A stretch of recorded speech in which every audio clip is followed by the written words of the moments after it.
अपने आप कहता बुद्धिमान व्यक्ति कि भाई मैंने पिछले जन्म में घने पाप कर रखे, मैंने पिछले जन्मों में घने दोष कर रखे, अपराध कर रखे, आज मेरे ऊपर आपत्ति पर आपत्ति आ रही है, मेरा राम रूस गया। और जिसके सब सुख हैं, अच्छी व्यवस्था है, बच्चे भी ठीक हैं, पूरी संतान संपत्ति है, तो आम व्यक्ति भी नो क्या करें भाई ये तो घना पुण्यकर्मी प्राणी है, यानी घने अच्छे कर्म कर रहा है पिछले जन्म। तो पुण्यात्माओं, अब पुण्य से तो सुख है और पाप से दुख है। मान लीजिए आपके पुण्य भी थोड़े हैं और पाप गणे हैं, तो पाप से तो आप पर आपत्ति आ रही है, और फिर आप कहाँ जाते हो? संतों के पास।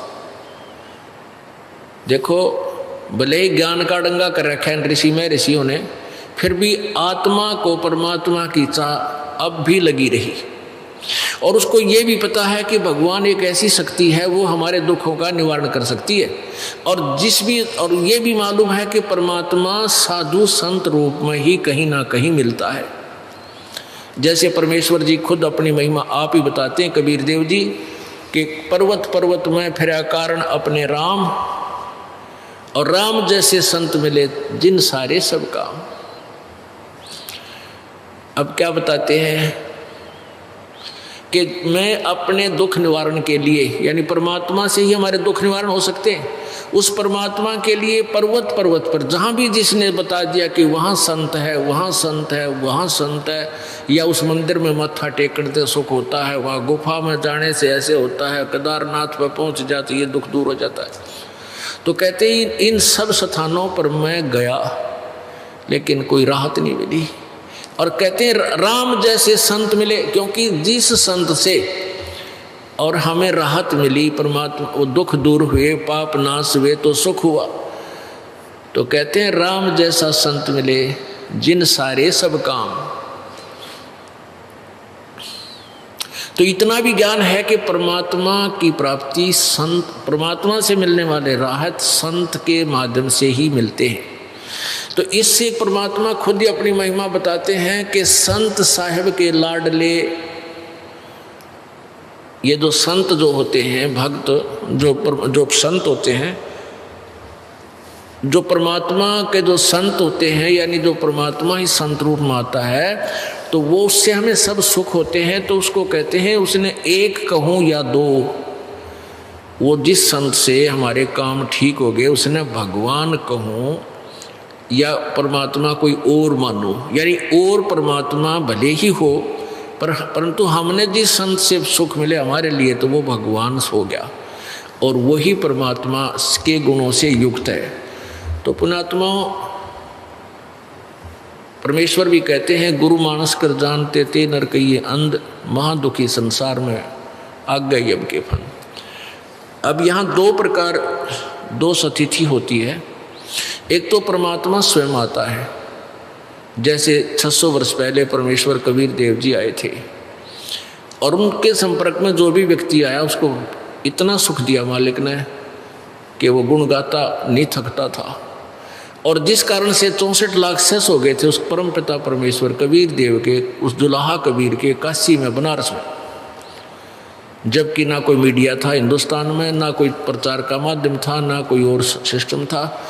उस परमात्मा के इतनी सुख दिए उस मालिक ने उन बच्चों को कि उन्होंने जगह जगह जा कर के दुनिया को बताया, क्यों दुखी हो रहे हो, आ जाओ हमारे गुरुदेव के पास, ले लो उपदेश। तो ऐसे जो भी सच्चे नियत दुखी आत्मा, क्योंकि पहले अच्छी आत्मा बहुत थी, परमात्मा से डरने वाले थे। अब तो हम कति बिगड़ दिए कि मैं सिनेमा में सांग देख कर, कि मैं बकवाद की कथा सुन कर, इनकी नकली संतों की थ्योरी सुन कर, और क्यों कुछ अब इस समय में शिक्षा होगी, शिक्षा से कुछ नौकरी अच्छी होगी, कोई बिजनेस ठीक हो गया, ट्यूबल टैबल की व्यवस्था लग गई, खूब धन होने लग गया, भगवान से सैकड़ों कोस दूर हो गया। माया भगवान से 100 कोस दूर कर देती है। इसलिए परमात्मा कहते हैं, राम रट दारिद्र बला टूटी घर की छान, और वो सुंदर महल किस काम के जहाँ भक्ति नहीं भगवान। तो जो भी दुखी आता था, छल कपट नहीं होता था, अब यहाँ नाम भी ले लेता है व्यक्ति तो भी 2 साल तक तो उसके मन का दोष नहीं जाता। उसकी पुरानी सोच कुछ न कुछ अड़ी रहती है, ऐसा नहीं होना चाहिए, ऐसा कैसे कह रहे, ऐसा नहीं हो सकता। और जब तक अग्रम अग्रम है दिमाग में, इतनी राहत कब मिलेगी भगवान की। जिस दिन आप सच्चे समर्पण कर दोगे कि जो संत जी शब्द बोल रहे हो फाइनल है और सत्य है और आपके मन में कति दोष नहीं आता है, तो इतने लाभ शुरू हो जाएंगे आप सोच नहीं सकते। क्योंकि हम इतने भर दिए, काल ने हमें भक्ति से और भगवान से सैकड़ों कोष दूर कर दिया, इतना अंदर हमारे अंदर जो गंध भरवा दिया, कुछ सांगसनी में देख कर कुछ वैसी बकवादियाँ भर के। तो वो चाहता था कि ये भगवान की भक्ति के योग्य ना रहे, लेकिन परमात्मा में वो परम शक्ति है कि ये मांझ धोकर हमने अपने योग्य भी करेगा और मोक्ष भी देगा। क्योंकि हम कबीर जी के बालक हैं, हम सभी जितने भी मजहब धर्म हैं सभी बच्चे उसी परमपिता एक परमात्मा की संतान है। इस काल ने हमें भ्रमित करके डिवाइड कर दिया।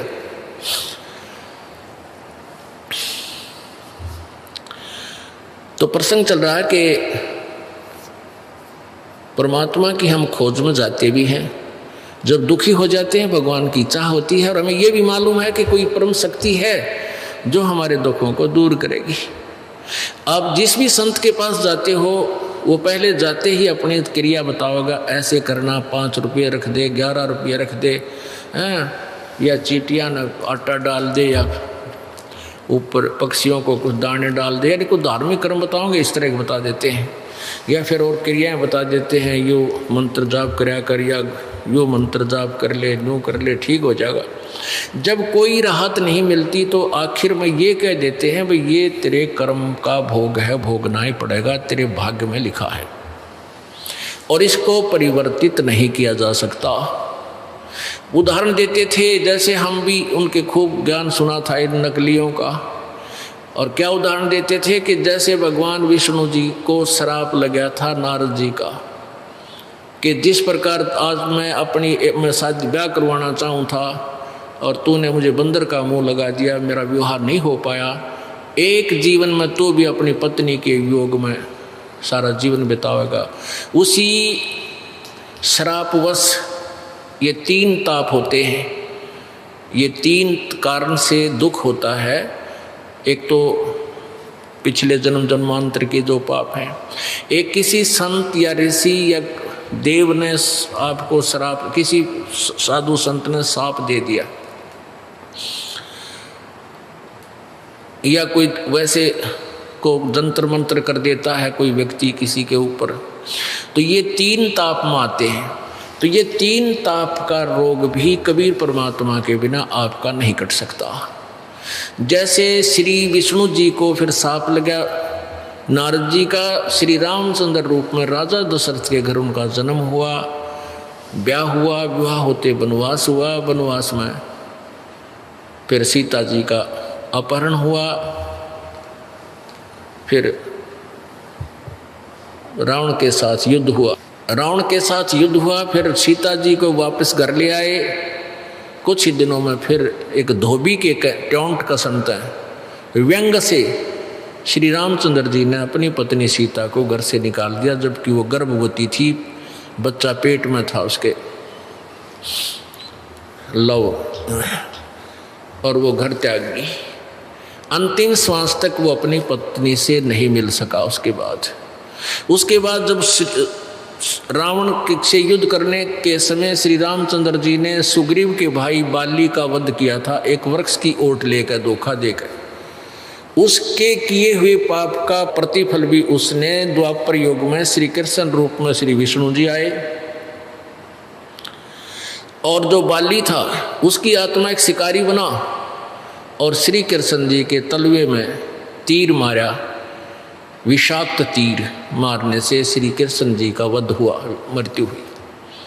तो ये नकली संत ऋषि गुरु ये कहा करते थे, भाई कर्म का भाग्य का फल तब भोगना ही पड़ा करे, ये भोगने से ही समाप्त होगा, इसका कोई विकल्प नहीं। तो परमात्मा स्वयं बताया करते थे कि तुम कौन राम का जपते जापम, अर्थात कटे ना तुम्हारे 3 तापम। तुम किन भगवानों की भक्ति करते हो जिससे तुम्हारे 3 ताप भी ना नष्ट हो रहे, तो तुम उस परमात्मा की भक्ति कर ही नहीं रहे जो पाप नाश करता है। यजुर्वेद अध्याय नंबर 5 के मंत्र नंबर 32 में लिखा है, उसी कसी कबीर अंगारी असी, अयुर असी, दूरवसवान अविरसी और बम्भारी असी। बम्भारी माने बंधनों का शत्रु, बंधन नाश करने वाला। अंगारी माने पाप नाशक, पापों का शत्रु, पाप विनाश करने वाला। ये देखिएगा यजुर्वेद अध्याय नंबर 5 का श्लोक नंबर 32, मंत्र नंबर 32।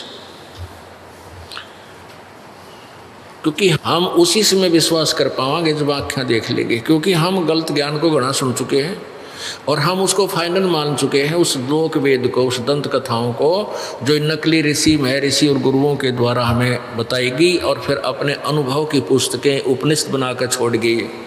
ये उपनिषद क्या है? ये ऋषि विशेष की अपनी सोच, अपना अनुभव, सारे जीवन में उसने कैसा भगवान को जाना, कैसा समझा, उसमें लिपिबद्ध करके चला गया।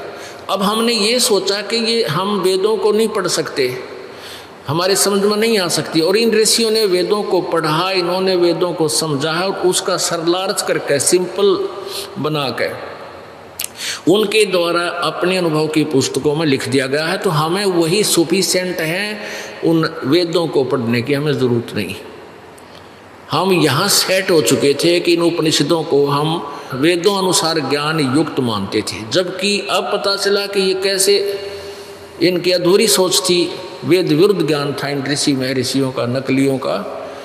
अब हम शिक्षित, इसलिए परमात्मा ने शिक्षा दी है मानव को कि ये वेदों को समझ कर और मुझे पहचान ले, बस इतनी सी बात है। ये देखो, ये यजुर्वेद, ये महर्षि दयानंद सरस्वती जी द्वारा अनुवादित है।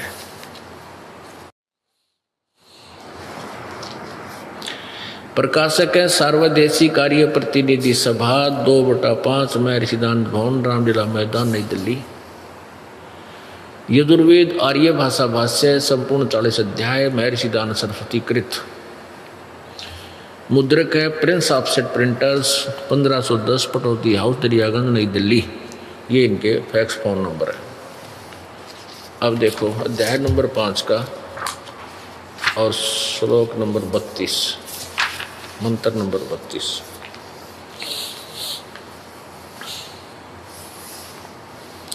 पंचमो अध्याय और यहाँ देख 32वां मंत्र है। ये इसमें लिखा उसी गसी, ये संस्कृत है, मूल संस्कृत। कबीर अंगारी असी, कबीर, हम इसको कबीर बोलते हैं अपनी भाषा में, कबीर, हम कबीर कहने लगे, ये कबीर है।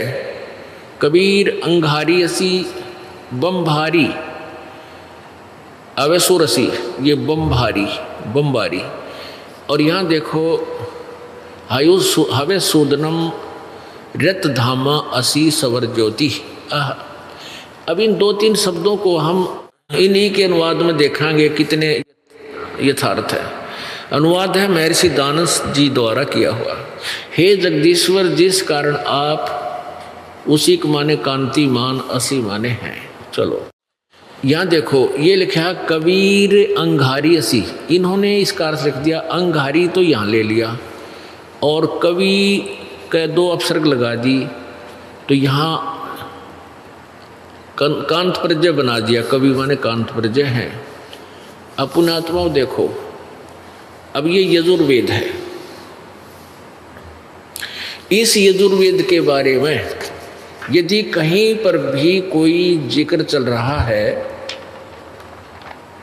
ये देखिएगा, ये है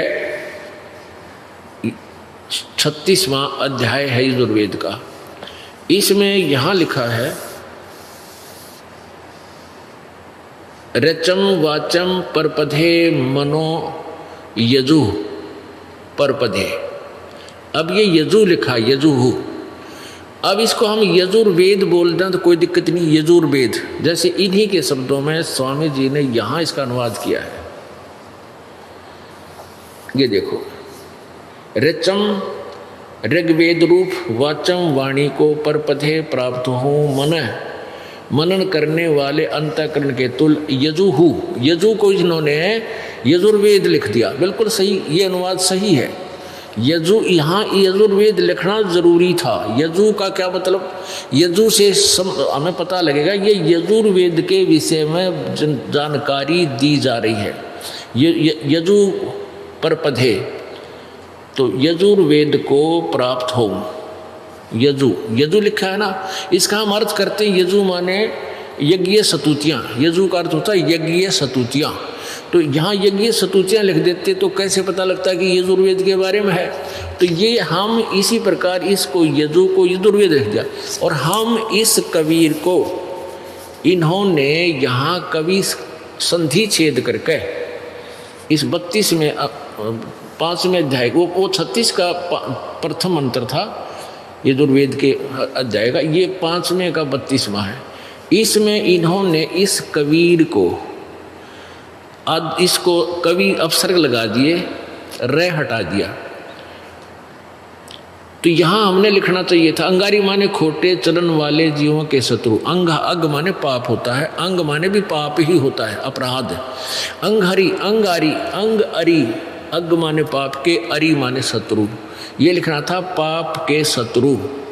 और कबीर यहाँ लिखना था कबीर देव हैं, वो कबीर परमेश्वर हैं, पाप नाशक कबीर परमात्मा है। यहाँ कबीर देव लिखना था। कबीर, हम कबीर साहब कहे हैं, कबीर, हम वह को वह बोलते हैं, वेदों को वेद बोलते हैं हम, तो अपनी भाषा में इस कबीर देव को हम कबीर साहब कहने लगे। आगे देखो, और बम भारी, ये देखो ना, कबीर, कबीर अंगारी असी, बम भारी असी, बम भारी आवेशुर असी। इन्होंने बम भारी का अर्थ बंधन के शत्रु। अरि माने शत्रु, बम माने बंधन, तो अंग माने पाप, अरि माने शत्रु, पाप के शत्रु, पाप नाशक, पाप विनाश करने वाले, बंधन के शत्रु, बंधन काटने वाले, बंधन का नाश करने वाले। हम उनको बंदी छोड़ के हैं, जो बंद से छुड़ाने वाले। केवल भाषा का, शब्दों का अर्थ है, बाकी महिमा वही है प्रभु की। यहाँ देखो, इन्होंने रितधामा, ये लिखा है रितधामा असी सवर ज्योति। तो यहाँ लिखा है, इसने अनुवाद किया स्वामी दयानंद ने, रितधामा सतधाम। अब धाम कहो चाहे लोक कहो चाहे स्थान कहो, सत्य कहो, अविनाशी कहो, शाश्वत कहो। तो सतधाम कहो चाहे सतलोक कहो, वो परमात्मा सतधामा, सतधाम वाला है, सतलोक वाला है, सतलोक युक्त है। असी माने है। और सवर ज्योति का अर्थ होता है स्वयं प्रकाशित। ये अनुवाद ठीक नहीं है। सवर ज्योति, स्वयं ज्योति, सवर ज्योति, स्वयं प्रकाशित। यहाँ देखो, रितधामा असी सवर ज्योति, वो स्वयं प्रकाशित है, यानी तेजों में शरीर युक्त है, साकार है, और वो सतलोक में रहता है। रितधामा, रितधाम माने सतधाम। सतधाम कहो, सतलोक कहो, शाश्वत स्थान कहो, अविनाशी लोक कहो, वो वहाँ रहता है। अपनात्मा परमात्मा पाप नाश करता है। और वो है कौन, ये भी नाम बता दिया, कबीर असी, वो कबीर देव है। अब ये उसको कवि बोलते हैं, कहते हैं ये कवि को तुम कबीर कैसे बना रहे हो। हम नहीं बना रहे, हम तो अपना भाव व्यक्त कर रहे हैं कि जिसको तुम कबीर देव कहते हो, हम कबीर देव बोलने लगे, कबीर देव। और देव माने परमेश्वर, और कबीर हम कहते, कबीर, कवि को हम कवि कहने लगे, कबीर देव। तो वो अपभ्रंश होते होते हम लिखने लगे, पहले अशिक्षित थे, क ब बी, ब का बड्डी की मात्रा बड्डा रे, समझाने के लिए कबीर साहब, कबीर साहब, उस कवि को हम कबीर कहने लगे। तो ये वही कबीर अपभ्रंश, उसी नाम से प्रगट प्रभु वो 600 वर्ष पहले बनारस में आए, वो कबीर देव, कबीर साहब, हम कबीर कहने लगे। और कुरान शरीफ में अरबी भाषा में कबीर शब्द परमात्मा के लिए लिखा है अल्लाह कबीर। तो वो अल्लाह कबीर को उन्होंने बड़ा अर्थ कर दिया, कबीर माने बड़ा, और अल्लाह भगवान, बड़ा भगवान। तो परमात्मा कहते हैं वो अल्लाह कबीर मैं ही हूँ, कबीर जी आए, कहते तुम उसने बड़ा भगवान कहते हो, वो वही वास्तविक नाम है मेरा। कबीर कहो, कबीर देव कहो, जो वेदों में लिखा है। कबीर शब्द है वेदों में, वो उसी परमात्मा का बोधक है जिसको हम अब वंश करके कबीर कहने लगे। जो बनारस में आया वो पूर्ण परमात्मा है। इतनी सी बात है। अपनात्मा हम परमात्मा से दूर इसलिए होने लग गए कि जिन संतों के पास हम गए, जिन ऋषि मंडलेश्वरों के हमने विचार सुने, पहले तो उन्होंने ठेका ले लिया कि तुम ऐसे जंत्र कर ले, ऐसे मंत्र कर ले, तुम चिंता ना करो, ठीक हो जाओगे, सब स्वस्थ हो जाओगे। जो नहीं हुए, जब ठीक उनको कोई लाभ नहीं मिला तो बता दिया कि तुम्हारे प्रारब्ध का भोग है, ये तुमने भोगना ही पड़ेगा।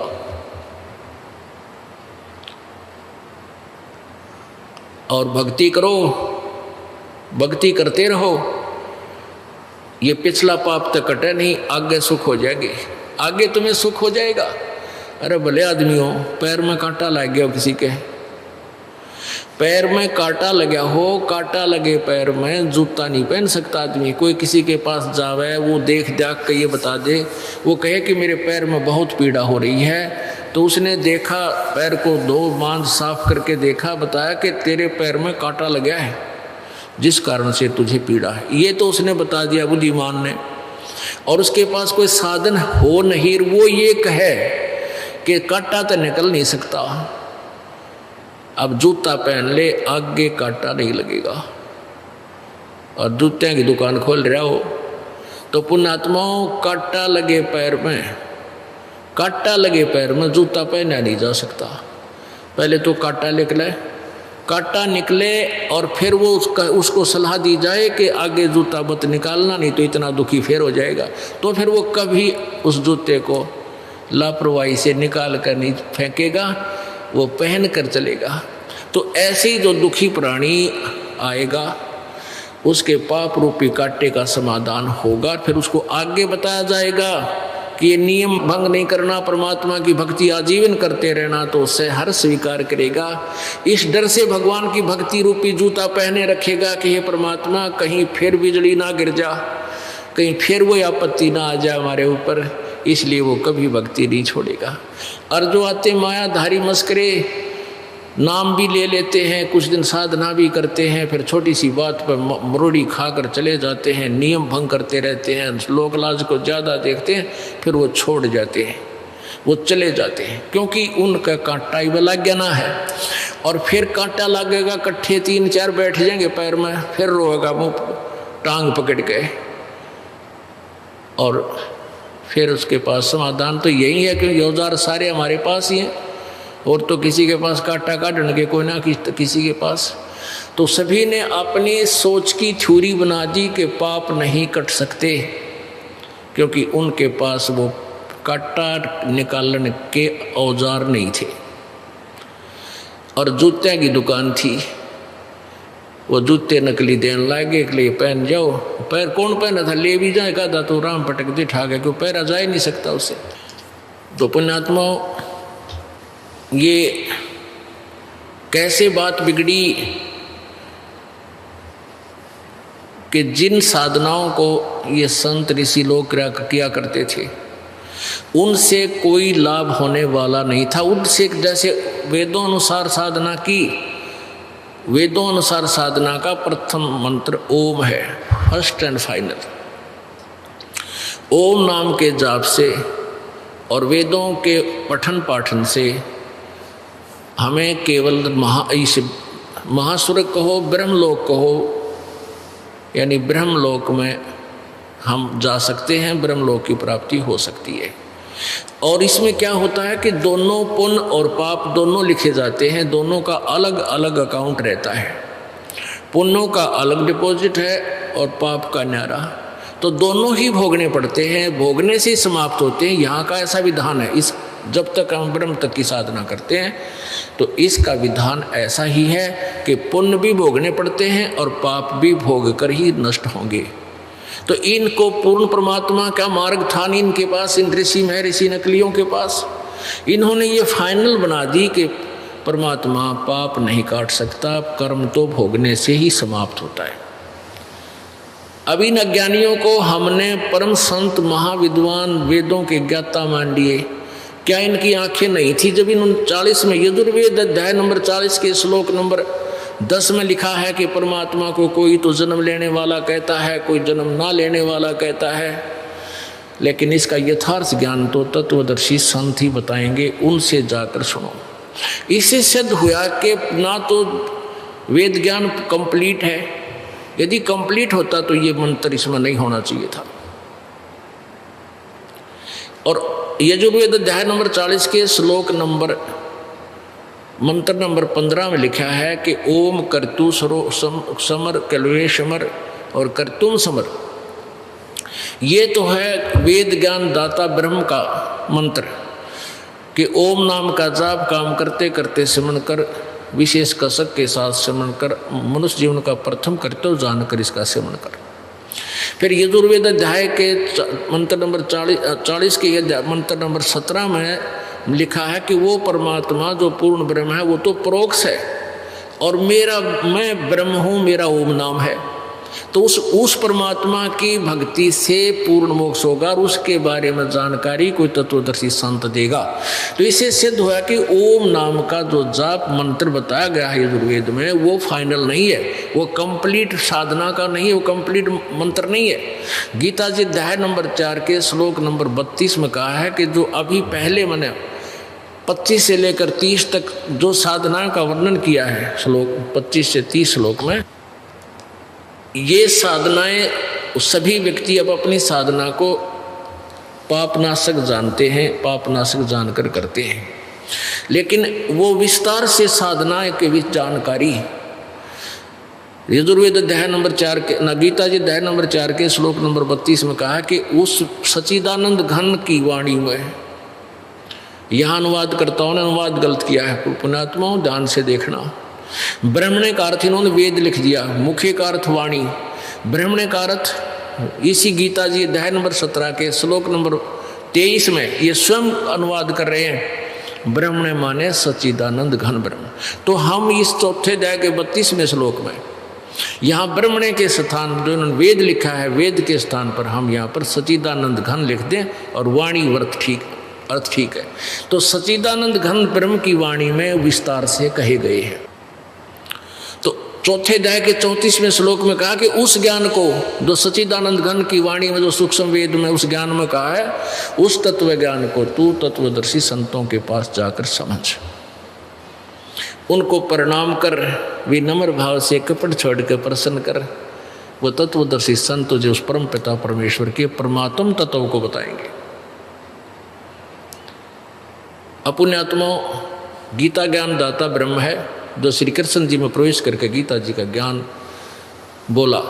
जिसने ये ज्ञान बोला तो वो कहता 8वें अध्याय के 13वें श्लोक में कि मेरा तो एक ओम अक्षर है, और इस मुझ ब्रह्म का केवल एक ओम अक्षर है। इसका अंतिम श्वास तक वो स्मरण करता हुआ शरीर छोड़कर जाता है, वो मेरे वाली परम गति को प्राप्त होता है। अपनी परम गति को 7वें अध्याय के 18वें श्लोक में कहता है, मेरे ये ज्ञानी आत्मा है तो उद्धार ये मेरे तक ही ओम नाम के जाप से और मेरी साधना में लगे हुए हैं।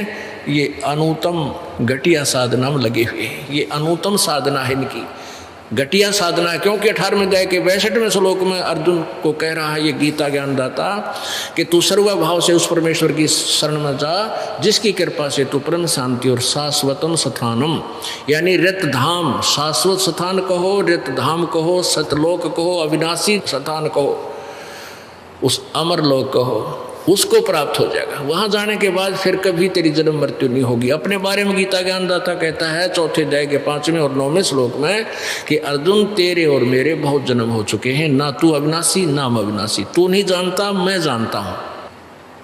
अब अर्जुन ने गीता जी अध्याय नंबर 8 के श्लोक नंबर 1 में पूछा कि प्रभु आपने 7वें अध्याय के 29वें श्लोक में जिस तत्ब्रह्म के बारे में, उस ब्रह्म के बारे में बताया है, कहा है कि उसको जानने के बाद फिर प्राणी जन्म और मृत्यु से छूट, जरा और मरण से, बुढ़ापे के दुख से और मृत्यु के दुख से छूटने का ही प्रयत्न करता है, तो वो किम तत्ब्रह्म, वो तत्ब्रह्म कौन है? वो कौन है? वो परमात्मा। गीता जी अध्याय नंबर 8 के श्लोक नंबर 3 में उत्तर दिया है गीता ज्ञानदाता ने कि वो परम अक्षर ब्रह्म है। ये गीता ज्ञानदाता सर्वब्रह्म है, सर्वब्रह्म, क्षर, जैसे हम क्षर बोलते हैं इसको, क्षर ब्रह्म, क्षर माने नासवान। और एक अक्षर ब्रह्म ये परब्रह्म है जो 21 संग ब्रह्मांड का स्वामी है, और ये ब्रह्म जो सर्वब्रह्म ये 21 ब्रह्मांड का, केवल 21 ब्रह्मांड का स्वामी है। और परम अक्षर ब्रह्म जो 8वें अध्याय के 30 श्लोक में उत्तर दिया है गीता ज्ञानदाता ने, वो ओवरऑल कंट्रोलर, कुल मालिक है, परम अक्षर ब्रह्म। अब गीता अध्याय नंबर 17 के श्लोक नंबर 23 में उस परम अक्षर ब्रह्म को पाने का, उसकी प्राप्ति का मंत्र बताया है कि ओम तत्सत इति निर्देश है ब्रह्मण त्रिविध समर्थ है। ओम तत्सत ये उस ब्रह्मण माने सच्चिदानंद घन यानी परम अक्षर ब्रह्म के पाने का ये 3 मंत्र का जाप है। इसी का निर्देश है, निर्देश माने नथिंग एल्स, और उसके और कोई बात तक खत्म हो जाती है। ये आदेश है, ये निर्देश है, नथिंग, उसके पीछे कुछ नहीं बचता। अपनात्मा एक और ध्यान रखना, विचार करना कि जो गीता ज्ञान दिया गया है, वेदों का ज्ञान दिया है, ये ब्रह्म ने दिया है, जो ब्रह्मा विष्णु महेश का पिता है। और जो वेद पुराणों का जो ज्ञान है, पुराणों में जो साधना लिखी है, वो ब्रह्मा जी द्वारा या अन्य किसी ऋषि द्वारा उनकी अपनी सोच है। तो जो वेदों से और गीता से नहीं मिलती, पुराणों का जो ज्ञान है वो यूजलेस है, वो भक्ति में कामयाब नहीं है, भक्ति के लिए नहीं है। बाकी अलग ज्ञान है, वो उन आप अपनी जो कथाएं सुना रखी हैं वो अलग कहानियां हैं। तो गीता जी अध्याय नंबर 8 के श्लोक नंबर 5 में और 7 में गीता ज्ञानदाता ब्रह्म कह रहा है कि मेरी भक्ति करेगा तो मुझे प्राप्त होगा, और युद्ध भी कर और मेरी साधना भी कर तो अंत समय में मुझे ही प्राप्त होगा। अध्याय नंबर 8 के श्लोक नंबर 6 में कहा कि एक नियम है अर्जुन, जो अंतिम समय में तक जिस भी के भाव में भावित रहता है, यानी जिस भगवान की भक्ति करता है तो उसी के को प्राप्त होता है। तो 8वें अध्याय के 8, 9, 10 3 श्लोकों में लिखा है कि उस परमात्मा सच्चिदानंद घन परम अक्षर ब्रह्म की साधना करेगा तो तू उसको प्राप्त होगा भक्ति की शक्ति से, यानी भक्ति करके ही वहाँ जाया जाएगा। उस यानी जो परम अक्षर ब्रह्म है उसकी साधना के विषय में गीता जी अध्याय नंबर 8 के श्लोक नंबर 8, 9, 10, 3 में बताया है। अपनी साधना ब्रह्म साधना 8वें अध्याय के 5 और 7 में कहा है। तो ये गीता के पढ़ने वाले ऋषि, मैं ऋषि मंडलेश्वर को आने वाले, वेदों के पढ़ने वाले, ये सारे अज्ञानी थे, ये उस तत्व ज्ञान से अपरिचित थे जो वेद और गीता किसी अन्य सच्चिदानंद घन की वाणी उस परम संत के पास जाकर समझने को कह रहे हैं। इनको इतनी बुद्धि कामना करी कि वेदों और गीता से कोई और भी ज्ञान है जो पूर्ण मोक्षदायक है, और उसी की महिमा इन वेदों में है। कबीर परमात्मा अपनी महिमा आप बताते थे कि वेद मेरा ही भेद है, और मैं ना वेदन के माही, यानी वेदों में वर्णित विधि से मेरी प्राप्ति नहीं हो सकती, और जौन वेद से मैं मिलूं ये वेद जानते नहीं। अब जिस ज्ञान से मेरी प्राप्ति होगी वो इन वेदों में वर्णित नहीं है, वो सच्चिदानंद घन की वाणी है, वो कबीर पाणी है, कबीर साहब ने आप पे आके बताई है। और उसको इन नकली ऋषि में ऋषियों ने रिजेक्ट करवा दिया कि ये तो अनपढ़ था, अशिक्षित है, अक्षर ज्ञान है नहीं, कबीर झूठ बोलता है, इसकी बातों में मत आना। और अभी तक ये धारणा बनी रही। अब परमात्मा ने दया करी, हम सभी को शिक्षित बना दिया, ऐसा चांस दिया हमारे को। और इस शिक्षा का उद्देश्य यही है कि हम परमात्मा को पहचान कर अपनी भक्ति सुचारू करके इस जन्म मृत्यु के दीर्घ रोग को समाप्त कर सके। अब देखिएगा, हम अभी तक इन ऋषि महर्षियों को बड़े विद्वान, वेदों के ज्ञाता मानते थे। अपनात्मा जैसे रह कर आप कथाएं सुना करते थे श्री राम और कृष्ण की। सुदामा और कृष्ण की, तो बातें वही थी और रह कर सुनते थे, क्योंकि पुण्यात्माओं को परमात्मा की चर्चा बार बार अच्छी लगती है। अब जैसे स्वस्थ व्यक्ति है, सुबह भी भूख लगती है, शाम को भी उतनी भूख लगती है, और अस्वस्थ हो गया तो फिर उसकी रुचि नहीं रहती। तो उस रुचि नहीं रही तो उसमें कोई गड़बड़ होगी। उसका इलाज क्या है कि ट्रीटमेंट करवा। अब रोटी अच्छी नहीं लग रही है तो कड़वी गोली खा, और कड़वी गोली खाने से ही फिर वो रुचि फिर बनेगी। तो ऐसे ही जैसे ये कथाएं, ये ज्ञान, ये रह कर आपको प्रमाण दिखाए जाते हैं, यदि आपकी भक्ति सुचारू चल रही है, आप में कोई दोष बड़ा नहीं है, प्रभावित नहीं है, तो जितनी बार सुनोगे उतनी बार अच्छा लगेगा। और जिसको ये लगता है कि बहुत बार सुन लिया, बहुत बार देख लिया, तो समझो आप में अरुचि होगी, आपके ऊपर कोई पाप कर्म दबाव दे रहा है। उसका ट्रीटमेंट क्या है कि इनको बार बार सुनो, ना मन माने तो भी देख कर सुना भगवान के इस प्रमाणों को, फिर 10 मिनट के बाद रुचि बन जाती है। ऐसे ही भगवान की भक्ति के में है, जैसे बीमार व्यक्ति गोली खानी ही पड़ती है, अच्छी भी नहीं लगती, रुचि भी नहीं करती, पर खाएं पार पड़ेगी, और उन्हीं से फिर स्वस्थ होगा। ऐसे ही परमात्मा की महिमा को रह कर सुनो, और जितनी बार सुनो उतनी बार आपको आनंदित अच्छी लगती है, मधुर लगती है, आत्मा को प्रिय लगती है, तो आपकी भक्ति स्वस्थ चल रही है। अभी कोई दोष निकट नहीं है, कोई अपराध का दंड निकट नहीं है, और उसको काटने के लिए, उसको समाप्त करने के लिए ये कड़वी दवाई खानी ही पड़ेगी, सत्संग सुनना ही पड़ेगा। मंत्र ना रुचि होती नाम जाप करने में, जो पाप दबाव देते हैं, लेकिन मंत्र जाप करने ही पड़ेंगे, आपने जैसे दवाई खानी ही पड़ेगी, उसी से वो ठीक होगा।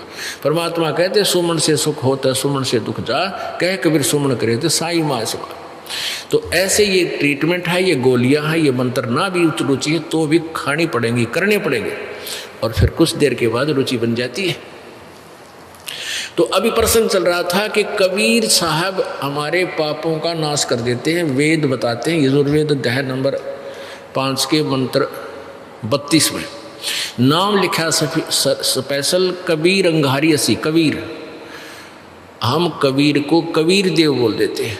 अघारी माने पाप का शत्रु, पाप नाशक। अग माने पाप, अंग कहो चाहे अग कहो, पाप का शत्रु। और बंदी छोड़ बमबारी, हम बंदी छोड़ कहते हैं वेद में, बंधनों का शत्रु कह लो, भाषा बदल गए। तो ये जो वेदों के विद्वान कहे जाते थे वो नकली, आज उनका ज्ञान स्पष्ट हो गया कि उनको कोई वेद ज्ञान नहीं था। जो ये कहते हैं कि कर्म प्रारब्ध भोगना ही पड़ेगा, तो वो वेदों के ज्ञान से अपरिचित थे कि वेद क्या बताते हैं।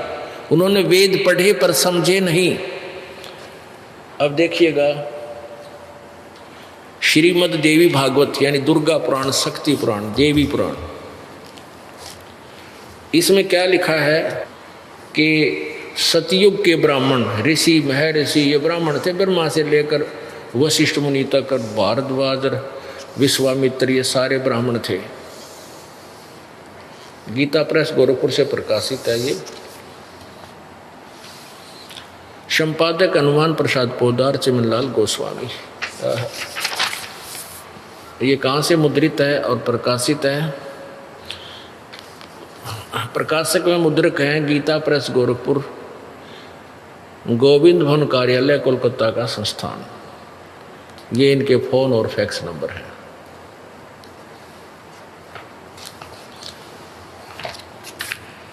अब देखना इसके 414 पृष्ठ पे, ये छठा स्कंद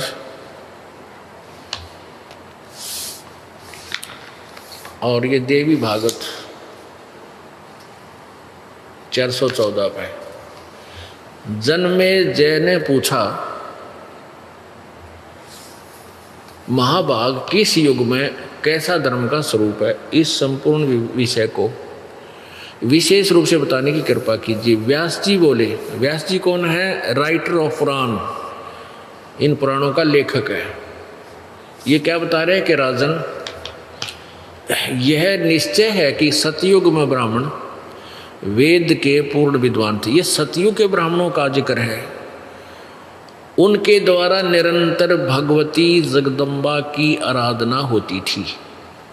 भगवती का दर्शन करने के लिए उनका मन सदा ललायित रहता था। अब देखो, सतयुग के ब्राह्मण वेद के पूर्ण विद्वान थे और उनके द्वारा निरंतर भगवती जगदम्बा की आराधना होती थी, यानी वो दुर्गा की पूजा करते थे और वेद के विद्वान थे। अबले आदमी, और दुर्गा कहती है कि तुम और पूजाएं छोड़ दो, एक ब्रह्म साधना करो। ये देखिए, ये है 562 पृष्ठ पे 7वां स्कंद पृष्ठ 562 पे। यहाँ नीचे नारद जी और व्यास जी की चर्चा है।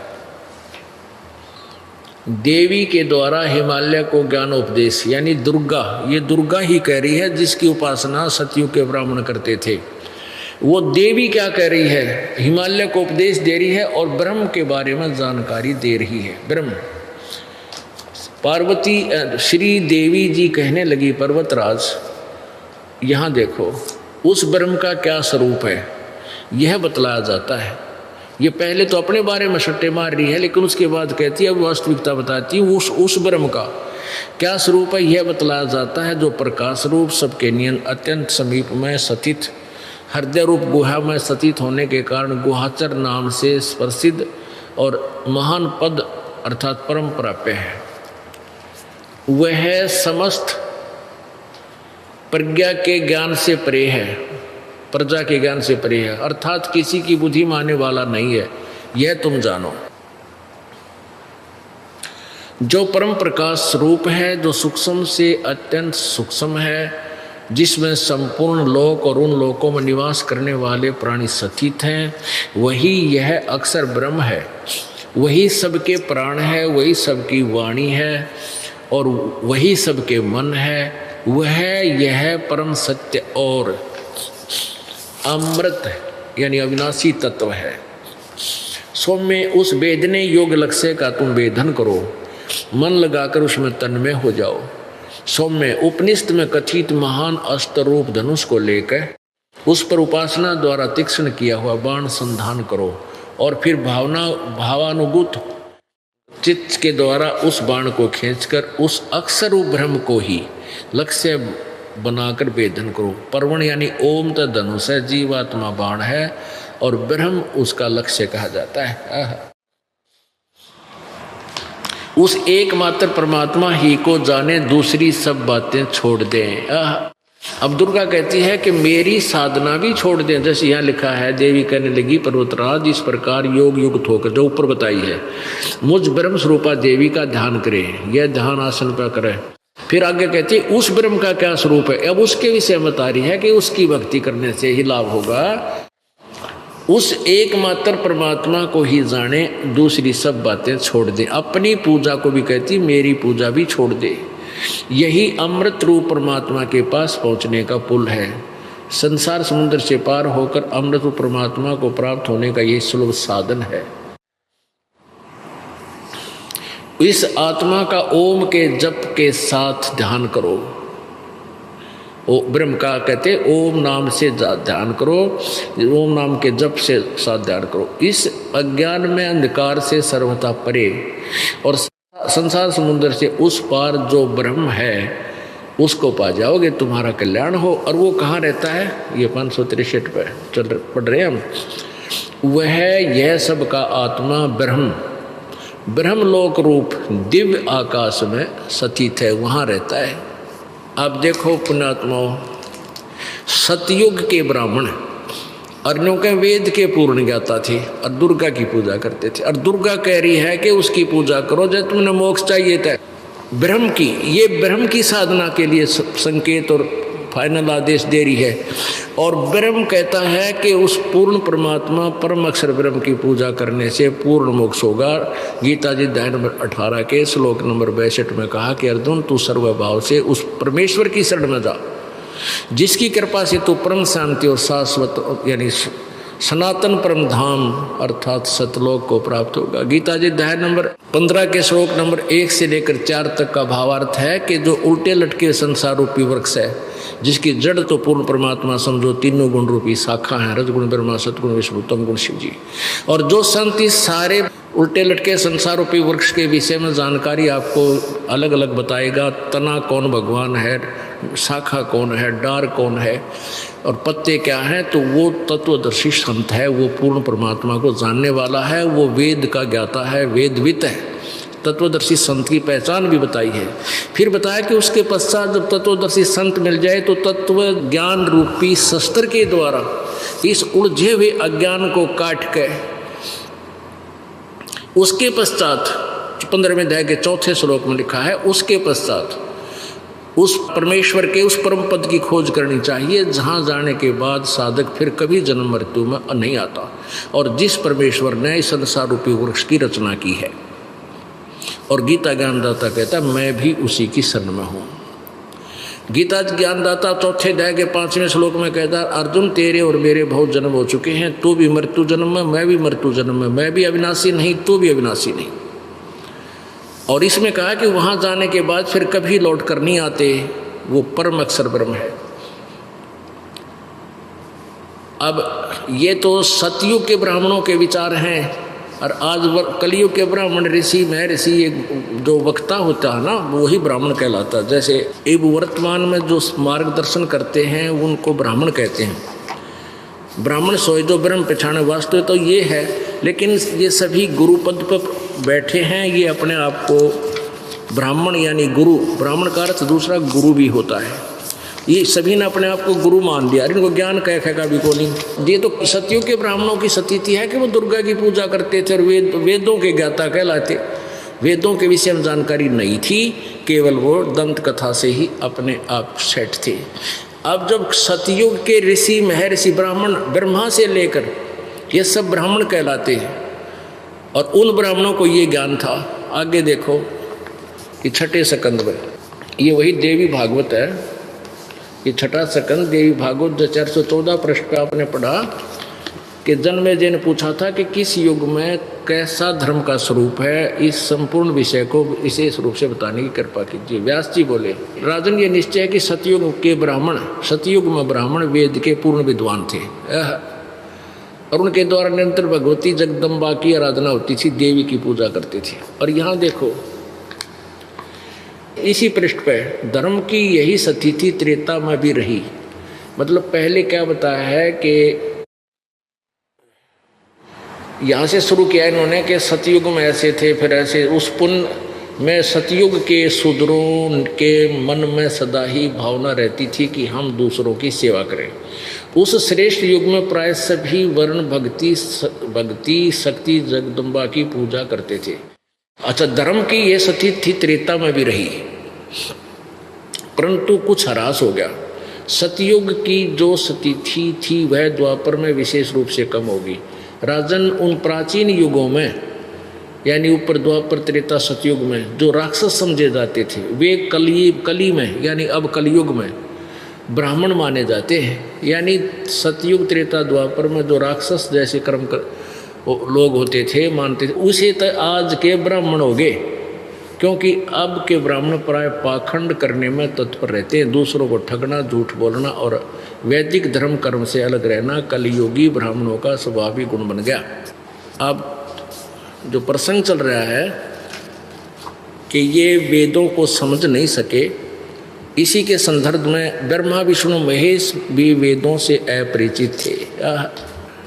पुण्यात्माओं, अभी तक हम अपने इन पुराणों को एक बहुत ही यथार्थ शास्त्र मानते थे, और इन्हीं के आधार से ये संत ऋषि महर्षि हमें ज्ञान दिया करते थे कि उस पुराण में ऐसा लिखा है, उस पुराण में ऐसा लिखा है। लेकिन वो ये नहीं समझ सके इस पुराण में क्या लिखा है। पुराण का नाम लेकर हमें दंत कथा सुना दिया करते। हम ये मान लेते थे कि ये ऋषि महर्षि या गुरुजी वक्ता संस्कृत जानता है, इसने सही पढ़ा होगा इन शास्त्रों को, ये ठीक बता रहा है हिंदी अनुवाद करके। लेकिन उन्होंने इस उल्ट ज्ञान हमें दिया, यथार्थ ज्ञान पुराणों का भी नहीं दिया। अब देखिए वही देवी पुराण पहला स्कंद, देवी पुराण, गीता प्रेस गोरख से प्रकाशित वही पुराण है ये 28 पृष्ठ पे है। इनकी वार्ता देखिए। नारद जी ने कहा, महाभाग व्यास जी, नारद जी ने कहा, महाभाग व्यास जी, तुम इस विषय में जो पूछ रहे हो ठीक यही प्रश्न मेरे पिताजी ने भगवान श्री हरि से किया था। देवाधिदेव भगवान जगत के स्वामी हैं, लक्ष्मी जी उनकी सेवा में उपस्थित रहती है और दिव्य कौस्तुभमणि उनकी शोभा बढ़ाती है। ये सारा उनका, वे 4 भुजाएं हैं, वक्ष सतल पर श्रीवत्स का चिन्ह चमकता रहता है। ऐसे जगत प्रभु, जगत गुरु एवं वे चराचर जगत के आश्रय दाता हैं, जगत गुरु एवं देवताओं के भी देवता हैं। ऐसे जगत प्रभु भगवान श्री हरि महान तप कर रहे थे, उनकी समाधि लगी थी। यह देखकर मेरे पिता ब्रह्मा जी को बड़ा आश्चर्य हुआ। अतः उन्होंने यानी ब्रह्मा जी ने उनसे श्री विष्णु जी से जानने की इच्छा प्रकट की। ब्रह्मा जी ने पूछा, प्रभु आप देवताओं के अध्यक्ष, जगत के स्वामी, भूत भविष्य एवं वर्तमान सभी जीवों के एकमात्र शासक हैं। भगवान फिर आप क्यों तपस्या कर रहे हैं और किस देवता की आराधना में ध्यान मग्न है, यानी किस भगवान की साधना कर रहे हो? मुझे असीम आश्चर्य तो ये हो रहा है कि आप देवेश्वर यानी भगवानों के भगवान एवं सारे संसार के शासक होते हुए भी समाधि लगाए बैठे हैं। ब्रह्मा जी के विनीत वचन सुनकर भगवान श्री हरि